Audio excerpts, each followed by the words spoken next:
दोस्तों, अब तक का सबसे लंबा और गर्मी में झुलसा देने वाला चुनाव खत्म हुआ और 9 जून 2024 को प्रधानमंत्री नरेंद्र मोदी ने अपने 71 साथियों के साथ शपथ ग्रहण किया और हुकूमत जो है अब वो बन गई है। लेकिन उसकी अग्नि परीक्षा वो 24 जून से होने वाली है। 24 जून से सत्र शुरू होने वाला है। इस सत्र के दौरान स्पीकर का चुनाव होने वाला है। साथ ही साथ जो फ्लोर टेस्ट है उससे भी एनडीए हुकूमत को गुजरना होगा। एनडीए यानी कि हम 2014 और 2019 की बात करें तो हर तरफ मोदी सरकार यही नज़र आता था। इस दफ़े बदला ये है कि मोदी सरकार की जगह अब वो एनडीए सरकार में बदल पैदा हो गया है। ये बदलाव किस बात का इशारा कर रहा है, किस बात की जो निशानदही ये कर रहा है, आने वाला हुकूमत पर जो वक्त है, सरकार पर जो वक्त है, वो किस तरीके से हो सकता है और ये चुनाव नतीजे किस तरह के रहे, इस पर बात करने के लिए हमारे साथ एमबीटी न्यूज़ चैनल पर मौजूद है। वो वैसे तो पोएट है, राइटर भी है, साथ ही साथ प्रोफेसर भी है, लेकिन उनमें एक बात ख़ास जो नज़र आती है कि वो जो हालात हाज़रा है यानी कि करंट अफेयर पर बहुत ही बारीक नज़र रखते हैं। मेरी मुराद खान हसनैन आकिब सर से है। तो खान हसनैन आकिब सर को मैं सबसे पहले खुशामदीद कहता हूं और उनसे सवालों का सिलसिला शुरू करते हैं। तो खान हसनैन आकिब सर, आपसे सबसे पहला सवाल ये है कि ये जो चुनाव नतीजे आए हैं तो इसमें अमरावती, चाहे अमरावती हो, चाहे अमेठी हो, चाहे अयोध्या हो, हर तरफ जो है कहीं ना कहीं लोगों के घमंड टूटे हैं। अयोध्या में अंधभक्तों के घमंड टूटे हैं, अमेठी में स्मृति ईरानी का घमंड टूटा है और अमरावती में भी आप जानते हैं कि वहाँ पर भी जो है वो नवनीत राणा का घमंड चकनाचूर हुआ है। उसी तरीके से वाराणसी में भी प्रधानमंत्री नरेंद्र मोदी की जो जीत का मार्जिन है वो बहुत ज़्यादा घट गया। तो इस तरीके से आप ये 2014 और 2019 के मुकाबले ये 2024 का जो नतीजा आपके सामने में आया है उसको आप किस तरह से देखते हैं? जी, सबसे पहले तो मैं आपके नाज़रीन को, जो ऑडियंस है जो सुन रहे हैं हमारी बात को, उनको मैं आदाब करता हूँ, अस्सलाम वालेकुम। और इस चर्चा सत्र के लिए जो आपने टॉपिक चुना है वो अपने आप में एक बड़ा बहुत ही ज़्यादा फैला हुआ टॉपिक है। वो ऐसा नहीं है कि जिसको हम बहुत आसानी के साथ चंद जुमलों में या चंद 5-10 मिनट की बातचीत के अंदर समेट सकते हैं, लेकिन फिर भी कहीं ना कहीं किसी ना किसी बात के सिरे को पकड़कर हम अपनी बात कर सकते हैं। 2014 के मुकाबले में 2024 का जो इलेक्शन रहा है वो सबसे विचित्र रहा है, सबसे अलग रहा है। इसलिए भी अलग रहा है कि इतने 7 चरणों में इसको पूरा किया गया और 1.5-2 महीनों पर 70 दिनों से ज़्यादा इसका अरसा रहा है। इसका टाइम पीरियड इतना लंबा इलेक्शन ये चलता रहा। उसके बाद जो 4 जून को हमारे रिजल्ट्स आए हैं, उनमें देखिए, इन रिजल्ट्स को अगर हम देखें तो कुछ लोगों के हिसाब से ये बहुत ही एक्सपेक्टेड रिजल्ट्स आए हैं जिनकी उम्मीद की जा रही थी। कुछ लोगों के हिसाब से ये अनएक्सपेक्टेड रिजल्ट्स आए हैं और कुछ लोगों के लिहाज से ये रिजल्ट्स ऐसे आए हैं जिसमें न कोई मायूस हुआ है, न कोई खुश हुआ है। मतलब जिसको जैसा समझना था उसने अपने हिसाब से इसको समझ लिया, जो कमाल की बात है। मतलब ये इसीलिए कह रहा हूँ मैं कि 2014 के मुकाबले में 2014-24 के जो इलेक्शंस हुए हैं, इसके रिजल्ट भी इतने ज़्यादा अजीबोगरीब आए हैं। इसको विचित्र मैंने पहले एक लफ्ज़ इस्तेमाल किया है कि अपोजिशन भी खुश हो गया, गवर्नमेंट भी खुश हो गई, मतदाता भी खुश हो गया, जो एनालिसिस कर रहे थे टीवी चैनल्स वाले वो भी खुश हो गए, गोदी मीडिया भी खुश हो गया, जो न्यूट्रल मीडिया था वो भी खुश हो गया। हर एतबार से यह अजीबोगरीब बताए हैं। अब रही बात ये कि एक इसको टोटल मेजॉरिटी जो आनी चाहिए थी, जिसको हम कहते हैं कि एब्सोल्यूट मेजॉरिटी जो किसी भी एक पार्टी की होनी चाहिए थी, वो नहीं आई है, जो पिछली दफ़ा आई थी। 2014 के भी इलेक्शन में थी, 9 के भी 19 के भी इलेक्शन में थी, लेकिन 2024 के इलेक्शन में किसी एक पार्टी को इसका वोट्स मेजॉरिटी के नहीं मिले हैं। 240 पर आकर रुक गई है एक पार्टी। अब जाहिर सी बात है कि वो तो सबसे बड़ी पार्टी तो है ही, लेकिन सबसे बड़ी पार्टी होने के बावजूद भी इसका दुख ये है कि ये आप पार्लियामेंट के अंदर आप खुद अपने पैरों पर नहीं खड़ी रह सकती है। अब इसमें क्योंकि उन्होंने एनडीए के तौर पर ही इसको लाया था, नेशनल डेमोक्रेटिक अलायंस के तौर पर एक अलायंस पहले बना रखा था उन्होंने। हालांकि इस अलायंस की उनको जरूरत पड़ेगी ऐसा सोचा नहीं गया था। खुद हुक्मरान जमात ने ये नहीं सोचा था कि हमको इस पर मतलब किसी की बैसाखियों की जरूरत पड़ेगी, लेकिन अब पड़ गई है।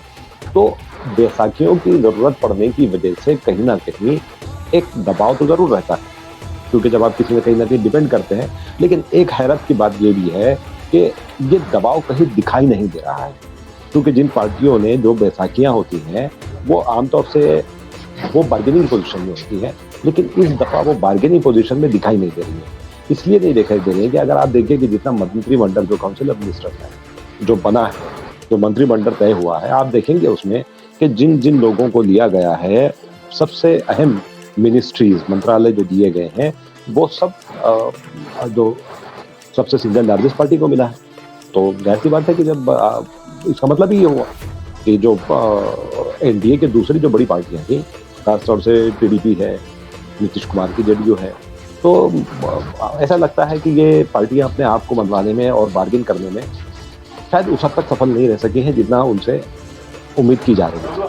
तो ये बार्गेनिंग नजर नहीं आ रही या हो नहीं रही।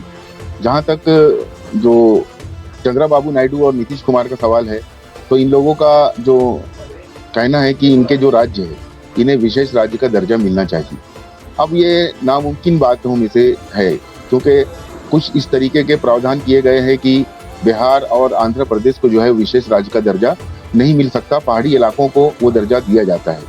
तो ये जो कुछ है, शायद 24 तारीख को जो संसद में शपथ ग्रहण है सभी सांसदों का, और उसके बाद जो लोकसभा का जो स्पीकर चुना जाएगा, वो स्पीकर का चुनाव भी अहम है। तो बहरहाल ये जैसे तैसे ये सरकार तो बन गई है, और ये सरकार अभी फिलहाल अभी अपना फ्लोर टेस्ट में वो जो अग्नि परीक्षा होती है उससे अभी गुजरी नहीं है। तो बहरहाल कुछ लोग तो बहुत ही ज़्यादा जल्दी कर रहे हैं इस बात की कि कब ये सरकार गिर जाए। ऐसा भी नहीं है, इतनी भी कमज़ोर नहीं है। इनके पास जो है 292 गालिबन जो है मेंबरान है इनके पास लोकसभा के। तो इसमें जैसा मैंने कहा कि ऐसे कुछ नतायज सामने आए हैं, जैसे अयोध्या में समाजवादी पार्टी का जीतना। आपको क्या लगता है कि अयोध्या में ये क्या हुआ कि वहाँ पर जो है समाजवादी पार्टी जीत गई, अमेठी से जो है वो स्मृति ईरानी जो है वो हार गई, और उसी तरीके से हमारे महाराष्ट्र की अमरावती से नवनीत राणा को भी मुँह की खाना पड़ा। तो आपको क्या लगता है कि जो मोहब्बत की दुकान खोली गई थी राहुल गांधी के जरिए, या नफरत का जो बाजार था उसको कुछ हद तक नफरत कम करने में ये इलेक्शन आपको लगता है कि कामयाब हुआ है? हमारे मुल्क में कुछ नफरत कम हुई है और मोहब्बत बढ़ी है, इस पर आपका क्या कहना है? देखिए, सबसे अहम बात यह है कि इस इलेक्शन ने ये साबित कर दिया है कि नफरतें फैल तो सकती ही हैं, लेकिन बहुत गहराई तक नहीं जा सकती। इसमें कोई दो राय नहीं है, मुझे इस बात की कोई गलतफहमी नहीं है कि ये नफरतें हमारे दरमियान मौजूद नहीं हैं। मतलब ख़ास तौर से एक तबके की अगर मैं बात करूं तो जहां आईटी सेल है जो बहुत ही ज़्यादा पावरफुल तबका था, उसमें जाहिर सी बात है कि उन्होंने आईटी सेल है और दीगर गोदी मीडिया है, इन्होंने एक मुसलमानों के खिलाफ, अब अगर वैसे वाज़ेह तौर पर कहा जाए तो उस तरह के स्टेटमेंट भी आप देखेंगे तो बड़े बड़े लोगों का ये कहना है कि इसमें नफरत फैलाने में कोई कमी नहीं की गई। उसके बावजूद असल में जितना ज़्यादा लाउड हो गया ये इलेक्शन, और ख़ासतौर से इनका जो अहंकार जिसको कहते हैं, वो अहंकार इतना ज़्यादा हो गया था कि हम बिल्कुल नाकाबिले शिकस्त हैं, हम कभी किसी हरा ही नहीं जा सकते। तो ऐसा नहीं होता है किसी भी चीज़ को। अगर हम डेमोक्रेसी की अगर आप बात करें तो डेमोक्रेसी की आत्मा क्या है? डेमोक्रेसी की आत्मा है अवाम, लोग। अगर आप इन्हीं लोगों की मेजॉरिटी को अगर आप नज़रअंदाज करेंगे तो जाहिर सी बात है कि डेमोक्रेसी स्वस्थ नहीं रह सकती है, हेल्दी नहीं रह सकती है। तो ये जितनी भी आपने मिसालें दी हैं, एक तो अयोध्या की मिसाल दी है आपने, आपने स्मृति ईरानी की मिसाल दी है, आपने नवीन राणा की मिसाल दी है, तो उनकी ही बात नहीं है। ये जहाँ-जहाँ भी ऐसा हुआ है और जहाँ-जहाँ ये सेक्युलर वोटों के लिए मतलब मतदाताओं के लिए मुमकिन हो सका, उन्होंने ये काम किया है। उन्होंने ये बात बीजेपी के खिलाफ हो जाने की नहीं है कि वो ये लोग बीजेपी के खिलाफ थे। बात ये थी कि आप कहाँ पर किस दर्जे आप मसाइल को नज़रअंदाज करते हैं। सियासत में आवाम आपको कितनी देर तक आप उसको अफीम चटाते रहेंगे। मज़हब क्या है? आज जो मज़हब दिखाया जा रहा है, मैं ये कहता हूँ कि जिस आप ये मज़हब को मज़हब, धर्म करके आप चिल्ला कर मेरी समझ में ये बात नहीं आती कि 80% मेजॉरिटी होने के बावजूद भी धर्म खतरे में कैसे आता है? भई सारी चीज़ें तो मेजॉरिटी के हाथ में हैं। जितने भी रिसोर्सेज़ हैं, सारी चीज़ें हैं, एडमिनिस्ट्रेशन, डिफेंस, होम, सारी चीज़ें मेजॉरिटी के हाथ में। यहाँ तक के सिविल सर्विसेज में जितने भी सब मतलब ब्यूरोक्रेसी जो है वो सारी की सारी। बल्कि आप तो देखिए, आप कभी 1% से भी कम अगर सिविल सर्विसेज में एक मुसलमानों के हिस्सेदारी रह गई है, वो भी नहीं रह गई है। फिर तासुब बैंकों में उनको सहूलतें नहीं है, सारी चीज़ें कुछ नहीं है। उसके बावजूद भी अगर आप ये बोलते हैं कि हिंदू धर्म खतरे में है, तो मैं अपने उन हिंदू भाइयों से मुझे बहुत अफसोस होता है जो ये सोचते हैं कि खतरे में है। अब तक खतरे में हज़ारों साल से खतरे में नहीं था और अचानक अब खतरे में आ जाता है। और मुझे अफसोस उन लोगों की ज़हानत पर भी और ज़हनियत पर भी होता है, जो ये सोचते हैं कि हम खतरे में आ गए। हज़ारों मतलब कैसे खतरे में आ सकते हैं आप? आप पढ़े लिखे लोग हैं, आप किसी के बोलने में, किसी के बहकावे में कैसे आ सकते हैं? और क्या आप धर्म ये भी तो सोचना पड़ेगा आपको कि धर्म खतरे में आता कैसे है? खतरे में धर्म तो तब आता है जब धर्म का पालन नहीं किया जाता। तो जब आप धर्म का पालन कैसे कर रहे हैं आप? हर एक अगर अपने धर्म का पालन कर रहा है, तो किसी भी धर्म में ये नहीं है कि दूसरे धर्म वाले को या दूसरे धर्म को क्षति पहुंचाए, उसको तकलीफ पहुंचाए। तो ये तो सीधे एक नफरत फैलाने वाली बात थी। झूठी बातें, अगर सच्ची बातें नहीं, अगर मैं ये बोलता हूँ कि अगर कोई करोड़ों लोगों के इसमें एक आदमी कोई एक अमल करता है, तो आप उसको ये देखते हैं, आप बहुत सिलेक्टिव हो जाते हैं और आप ये देखते हैं कि वो करने वाले का नाम क्या है और उसके कपड़े कौन से पहने हैं, उसको दाढ़ी है या नहीं। अगर दाढ़ी है और उसको पजामा कमीज है, या वो उस एक दिन की पहचान ये बताई गई है, तो अगर वो उस तबके से ताल्लुक रखता है तो फिर नाम के साथ बताया जाता है। वरना आप बिल्कुल बोलते हैं कि भी अपराधी, यानी अब दूसरे केसेस में अपराधी का नाम नहीं लिया जाता है, इस केस में अपराधी की पूरी पहचान और शिनाख्त के साथ उसको बताया जाता है। तो जब तक आप किसी भी समाज में, भारत जैसा, हमारे मुल्क जैसा, हमारे देश जैसा इतना बड़ा और इतना सभ्य और इतनी वैरायटी वाला, यूनिटी इन डाइवर्सिटी वाला समाज, पूरी दुनिया की आंखों में आंखें डालकर देखने वाला देश इतना कमजोर नहीं हो सकता कि उसके लोग आपस में ही इतनी छोटी माइनॉरिटी से, जिसको कोई अधिकार प्राप्त नहीं है, उससे खतरे में आ जाए। तो ये चीज दिखाकर जहां पर भी आप एक नफरत फैलाने की कोशिश करेंगे, तो अगर वहाँ के नागरिक और वहाँ के मतदाता अगर अच्छे जहन से रखते हैं और वो सोचने वाला दिमाग रखते हैं, तो जाहिर सी बात है कि वो ऐसी जो लाउड प्रोपेगेंडा करने वाले हैं झूठा, तो उनको मुंह की खानी पड़ेगी। तो इन जगहों पर भी वही हुआ। अब राम मंदिर अयोध्या में है, अयोध्या वासी कोई इतने उतने थोड़ी है, और अयोध्या में मेजॉरिटी भी थोड़ी है। आप देखते हैं कि किसकी मेजॉरिटी है। उसके बावजूद अयोध्या वासियों ने अपना फैसला सुनाया है कि हमारे मसाइल, रोजमर्रा के रोजाना के प्रॉब्लम जो हमारे हैं, वो हमारे लिए पहले, बाकी सारी चीजें और जो आप दिखा रहे हैं अयोध्या में वैसा कुछ नहीं है, सब शांति है, सब सही चल रहा है। लेकिन आप पूरी अयोध्या छोड़कर सारे लोगों को अलग तस्वीर दिखाई जाती है, वो तस्वीर जो है ही नहीं। तो जब इस तरह का झूठ लोगों के थालियों में परोसा जाएगा, तब तक इस तरह के नतीजे आते रहेंगे, तब तक लोगों के अहंकार को, खास तौर से सत्ता पक्ष के अहंकार को चोट पहुंचती रहेगी। और ये अलग बात है कि थोड़ी सी कहीं ना कहीं अभी और लोगों में हमारे जागरूकता की जरूरत है। जागरूकता जब आ जाएगी, अभी आई है, इसमें कोई दो राय नहीं है कि मतदाताओं में जागरूकता आई थी, इसलिए ये नतीजे दिखाई दे रहे हैं। अगर और थोड़ी आ जाए तो इससे भी नतीजे थोड़े से अलग हो सकते हैं। तो ये तो है कि मोहब्बत की दुकान की आपने बात की कि मोहब्बत की दुकान की जो खोली गई है, हिंदुस्तान मोहब्बत का देश है, जिसमें कहीं पर भी नफरतें पनप नहीं सकते। वो फैली हुई दिखाई देती हैं, लेकिन इतने अंदर तक उसकी जड़ों में मोहब्बत इतनी शामिल है कि वो इतनी आसानी से नफरत को जगह नहीं देने वाली। तो ये आप बिल्कुल भूल जाइए कि हिंदुस्तान जैसा मुल्क कहीं नहीं है। ये आप समझ लें कि हिंदुस्तान हमारा वो मुल्क है जिसकी मिसाल देने के लिए आपको नहीं मिलेगी पूरी दुनिया में। हम लोग बोलते हैं कि ये चीज़ों में इकोनॉमिकली या डेवलपमेंट के हिसाब से सब कुछ देख लीजिए आप, लेकिन आप महज सिर्फ सत्ता में रहने के लिए अगर आप हिंदुस्तान के एक मेजॉरिटी तबके को 80% लोगों को बेवकूफ़ बना सकते हैं, तो आप गलती पर हैं। ऐसा नहीं होगा। कभी भी हिंदुस्तान के मेजॉरिटी में मतदाता कभी भी आपके झांसे में नहीं आ सकते।